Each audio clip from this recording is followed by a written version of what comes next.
गोजोन्थों आंनि बड'लेण्ड नांगौ इउटुब चेनेलाव नोंथांमोन गासैखौ बरायग्रोनानै लाग्रोनाय थाबावबाय। आङो दिनै लाबोनो सानदों रायजो राजाफोर दिनै आंगो लोगोफोर दिनै जे गुबुन हारिया दासिमबो जोंनि बर' हारिखौ माबायदि नोजोरजों नायो आरो निउसाव माबायदि फोसावो नोंथांमोनहा गावसिनि हारिफोरखौ माबायदि अर फोजोंखाङो आरो माबोरै दुंखांहोयो नोंथांमोनहा दिनैनि माखासे एसामिस निउसनि बाथ्राफोरखौ खोनासंनानै नाय।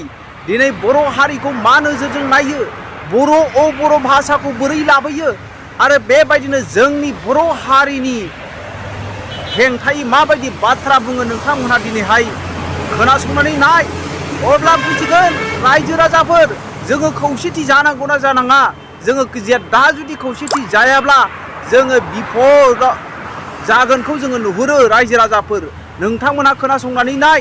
दिनै एसामिस निउसावहाय माबायदि जोंनि बर' हारिखौहाय दिनै बर' होननानै दिनैहाय जोंनि बिटिआर ओनसोलखौहाय फोजोबस्रांनो हास्थायनाय आरो फुराना भिडिअ क्लिपखौ लाबोनायनि गेजेरजोंहाय जोंनि जे बर' हारिखौ गादबनो नागिरनाय नासयनाय सोबख'नाय माबायदि बाथ्रा बुंदों नोंथांमोनहा खोनासं।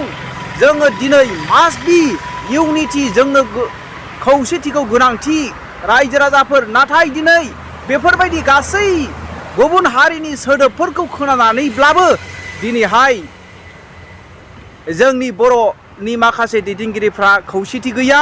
गाव गावनि गाद्दिनि थाखाय गाव गावनि मासिनि थाखाय गाव गावनि सिफिनि थाखाय गाव गावनि थाखा फैसा लुबैनायनि गेजेरजोंहाय दिनै गाव गावनि न'खरफोरखौ साननायनि गेजेरजों हारिनि गासै मावनाय गोनां खामानिफोरखौहाय दिनैहाय बावगोमानानै थालांनाय आरो माखासे दिनैहाय खेल होयै बे जे समावहाय पर्टफलि गैया थाखा फैसा फैनांगौ सर्स गैया बे समाव हारिनि मुङावहाय गान गायफ्लानानै गान खनफ्लानानै गारामा फुवार बाथ्रा बुंफ्लानानै दिनै जोंनि बर' हारिखौहाय माखासे दैदेनगिरिफ्रा गाव गावनि लाब लाबानि थाखायसो मावगासिनो दङ रायजो राजाफोर। ओंखायनो जों गासैबो रायजो राजाफ्रा बबे पार्टिजोंहाय मा होनो जोङो सापर्ट होनांगौ जोङो गाव गावनि गोसोफोरजों मोजां बिजिरनानै जोङो सापर्ट होनाया गोनांथि। नोंथांमोनहा खोनासं दिनै मा बुंनो हास्थायदों।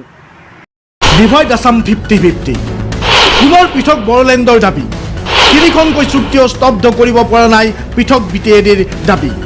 প্ৰাক্তন সাংসদ চানচুমাই দাবীয়ে সৃষ্টি কৰিছে তীব্ৰ বিতৰ্কৰ। পুনৰ বিটিআৰক অশান্ত কৰাৰ ষড়যন্ত্ৰকাৰ। কিয় বাৰে বাৰে দাবী উত্থাপন হয় পৃথক বিটিএডিৰ? তিনিখনকৈ শান্তি চুক্তিও কিয় স্তব্ধ কৰিব পৰা নাই পৃথক বিটিএডিৰ দাবী?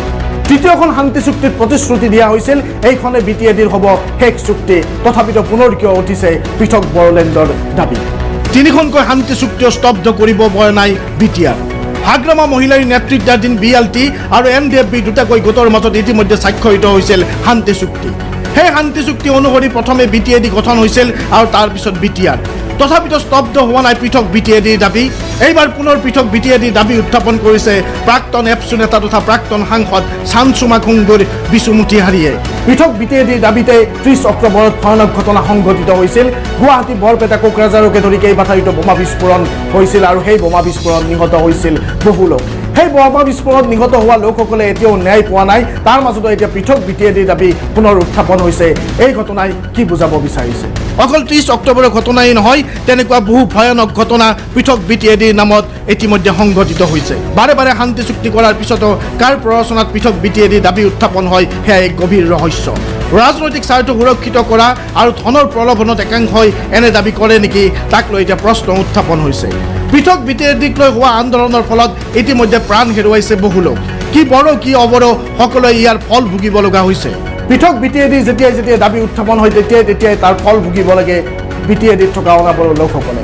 2014 চনৰ নিৰ্বাচনৰ পৰা দুটাকৈ নিৰ্বাচনত সাংসদ নৱকুমাৰ সহনীয়াই বিজয়ী হৈছিল কোকৰাঝাৰ লোকসভা সমষ্টিৰ সাংসদ হিচাপে। কিন্তু তাৰ পিছৰ পৰাই কিছু পৰিমাণে হাম কাটিছিল অনাবড়োৰ ওপৰত অত্যাচাৰ। এতিয়া যেতিয়া পুনৰ পৃথক বিটিএডিৰ দাবী উত্থাপন হৈছে আকৌ অনাবড়োৰ ওপৰত অত্যাচাৰ হ'ব নেকি তাক লৈ প্ৰশ্ন উত্থাপন হৈছে। 2024 চনৰ লোকসভা নিৰ্বাচন সমাগত।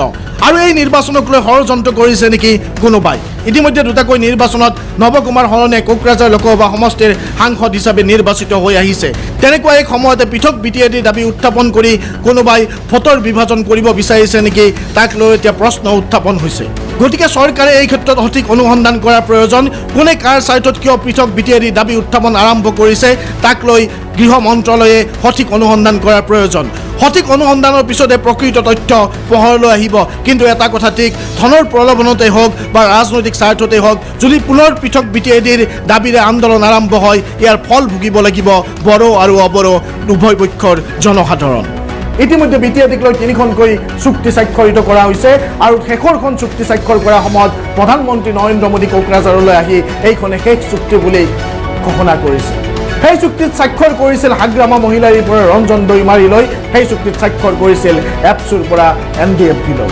ইমানবোৰ দল সংগঠনে একেলগে স্বাক্ষৰ কৰাৰ পিছতো আৰু সেইখনকে শেষ চুক্তি বুলি মানি লোৱাৰ পিছতো পুনৰ কিয় পৃথক বিটিএডিৰ দাবী উত্থাপন হৈছে তাক লৈ এতিয়া ৰহস্যৰ সৃষ্টি হৈছে কেন্দ্ৰীয় চৰকাৰ গৃহ মন্ত্ৰালয় আৰু অসম চৰকাৰে এই ক্ষেত্ৰত অনুসন্ধান কৰাৰ প্ৰয়োজন কোনে কাৰ স্বাৰ্থত পুনৰ বিটিএডিক অশান্ত কৰিব বিচাৰিছে তাৰ পুংখানুপুংখ তদন্তৰ প্ৰয়োজন ধন্যবাদ চাই থাকিব প্ৰাগ নিউজ।